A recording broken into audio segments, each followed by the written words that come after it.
వ్యక్తిగత పరిశుభ్రతను పాటిస్తే చాలా వరకు వ్యాధుల నుండి దూరంగా ఉండొచ్చని రొటేరియన్ ప్రభుత్వ వైద్యురాలు డాక్టర్ డి జీవనలత సూచించారు. స్త్రీలకు సంబంధించిన వ్యాధులపై అవగాహన అవసరమని చెప్పారు. రోటరీ డిసిగ్నేటెడ్ మంత్ లో భాగంగా rotary club of Tenali Vaikunthapuram Andhra Paris rotary charitable trust ఆధ్వర్యంలో శనివారం స్థానిక నాజర్పేటలోని వివేక పబ్లిక్ స్కూల్లో జూనియర్ కాలేజ్ విద్యార్థులకు ఆరోగ్యంపై అవగాహన సదస్సును నిర్వహించారు.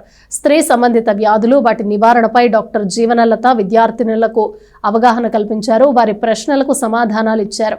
కార్యక్రమంలో అధ్యక్షుడు నల్లూరి వెంకటేశ్వరరావు, అసిస్టెంట్ గవర్నర్ ఈదర వెంకటపూర్ణచంద్, కార్యదర్శి Gummadi Venkatanarayana, district cabinet members Gutta Venkataratnam, Kanneganti Muralikrishna, Pavuluri Rambabu, president elect Gummadi Saroj Babu, happy schools director Battula Venkateswararao, Vivek Vidya సంస్థల director Veeranarayanarao, executive director doctor K Ramaraju, rotary సభ్యులు పాల్గొన్నారు. మన ఫీమేల్ కానీ మేల్ కానీ ఒక హ్యూమన్ బాడీలో ఎక్స్టర్నల్ ఆరిఫైటర్స్ ఈ రంధ్రాలు ఏవైనా ఉన్నాయో అందులోంచి ఇన్ఫెక్షన్ లోపలికి వెళ్తుంది. కాబట్టి చాలా సింపుల్ థింగ్. ప్రివెన్షన్ ఏంటంటే జాగ్రత్తగా ఆ రంధ్రాన్ని కాపాడుకోవడం, అంతకన్నా ఏం లేదు. దాన్ని మనం విశదీకరించి మాట్లాడుకుందాం. దాన్ని సో టాప్ టు బాటమ్ ఏమేం చేయాలి, ఏమేం చేయకూడదు. ఫస్ట్ ఆఫ్ ఆల్ మనం ఏం చేస్తూ ఉంటాము, యూజువల్గా ఎవ్రీడే మనం చేసేది ఏంటంటే పర్సనల్ హైజీన్, అంటే క్లెన్లీనెస్. స్కూల్కి వచ్చే పిల్లలు కాబట్టి మీరు ఇక్కడికి వచ్చినాక రకరకాలుగా అన్ని ఆబ్జెక్ట్స్ పట్టుకుంటారు, చదువుకుంటారు. కొంచెం పెద్ద అయితే అంటే ఇంటర్మీడియట్ పిల్లలు అయితే డిసెక్షన్స్ చేయాల్సి వస్తుంది.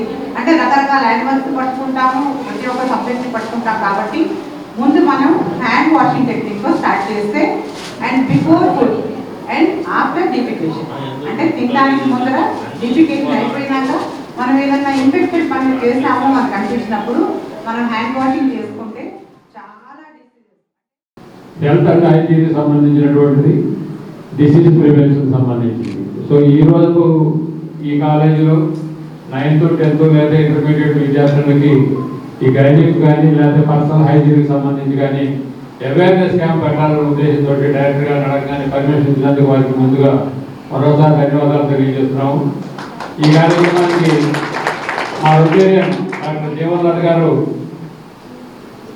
గొప్పగా వ్యవహరిస్తారు. వారు విషయాలు చెప్పిన తర్వాత మీకు ఉన్నటువంటి డౌట్స్ ఏమన్నా సరే నిర్మోహటంగా భయపడకుండా అడిగి తెలుసుకొని ఈ కార్యక్రమం పెట్టిన దానికి ఒక విలువను తీసుకొస్తారని చెప్పి ఆశిస్తున్నాను.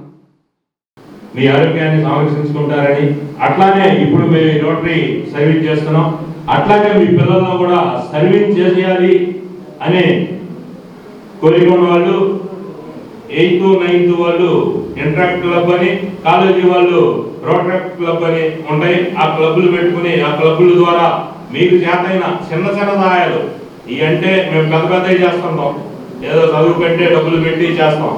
కానీ మీరు ఎట్లాంటి కార్యక్రమాలు జరిగినప్పుడు ఈ కార్యక్రమాన్ని ఏర్పాటు చేయటం, దీనికి కావాల్సిన సర్వీస్ చేయటం, అది కూడా సర్వీస్ కిందకే వచ్చింది. కాబట్టి మీరు కూడా ఇప్పటి నుంచే అటువంటి అవకాశం ఉంటే కోరుకున్నాళ్ళు ఈ క్లబ్ ఏర్పాటు చేసుకుని మెన్స్ట్రువల్ సైకిల్ తెలుసా తెలీదా, పీరియడ్స్ అంటాం మనం కదా, దానిలో భాగంగా మనకి బ్లడ్ 4 వీక్స్ ఒకసారి మీకు బ్లడ్ బయటకు వెళ్ళిపోతుంది. ఇంప్యూర్ బ్లడ్ బయటకు వెళ్ళిపోవాలి.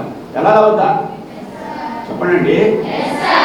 ఇంప్యూర్ బ్లడ్ వెళ్ళినప్పుడు, బ్లడ్ బయటకు వెళ్ళినప్పుడు మళ్ళీ దాన్ని రికవర్ చేసుకోవాలి కదా బాడీ, అంటే బ్లడ్ ప్రొడక్షన్ జరగాలి కదా, అందులో హీమోగ్లోబిన్ ఉండాలి కదా. అది హీమోగ్లోబిన్ ప్రొడ్యూస్ చేసేటువంటి ఫుడ్ ఎక్కువ తినాలి మనం. తింటలా చాలా మంది వాళ్ళ పరిస్థితి ఎనిమిక్గా ఉంటారు. బ్లడ్ అనేది అందులో ఐరన్ కంటెంట్ తక్కువగా ఉంటుంది. 10 grams మినిమం, 10 milligrams మినిమం ఉండాలి మహిళలకి. అదే జెంట్స్కి అయితే 14 milligrams ఉండాలి. కానీ ఇప్పుడు చూస్తే చాలా మందికి 7, 6, నిన్న మా మేడం గారు చెప్పారు 5 ఉందంట. మా మేడం మా టీచర్ గారు నాకు చెప్పారు 5 milligrams ఉందంట. ఆశ్చర్యపోతున్నాం. అంటే అంత ఎనిమిదిగా ఉంటున్నాం మనం. ఎందుకు వచ్చింది కారణం అంటే ఫుడ్లో వచ్చిన మార్పు. ఇప్పుడు ఫాస్ట్ ఫుడ్స్ తినేది, అసలు ఫుడ్స్ తినకుండా ఉండేది చూసారండి. అలాగే విటమిన్ లోపాలు, విటమిన్ డి మనకి ఎక్కువ కావాలి, ప్రత్యేకించి ఆడపిల్లలకు బాగా కావాలి.